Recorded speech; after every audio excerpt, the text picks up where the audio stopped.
یہ پہلے بھی ایک خبر چلی تھی کہ مولانا طارق جمیل کے اکاؤنٹ میں 49 ارب روپے ہیں، تو اب یہ خبر میں نے آپ کے وساطت سے بھی سنی اور نیو والوں نے بھی چلائی۔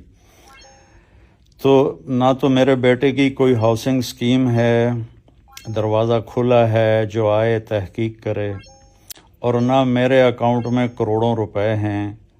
یہ دونوں چیزیں بہت غلط ہیں۔ میں صرف اپنی صفائی پیش کرنا چاہتا ہوں۔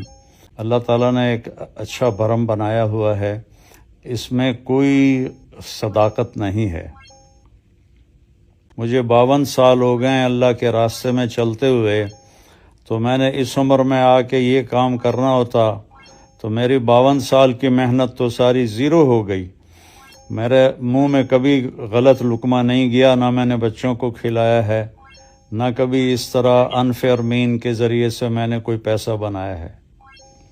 تو اللہ نے نیک نامی دی، اس کا فضل ہے، احسان ہے، اور پوری دنیا میں اللہ نے مجھ سے بات کروائی اور لوگوں کو ہزاروں لوگ ایمان لائے، غیر مسلموں نے کلمہ پڑھے، اور میرے مالک کا فضل ہے 6 بر اعظم میں اللہ میری آواز کو پہنچا رہا ہے۔ میں تصور بھی نہیں کر سکتا کہ میں کوئی اس قسم کا کام کر سکتا ہوں۔ باقی حسد والوں کی زبان کون بند کر سکتا ہے؟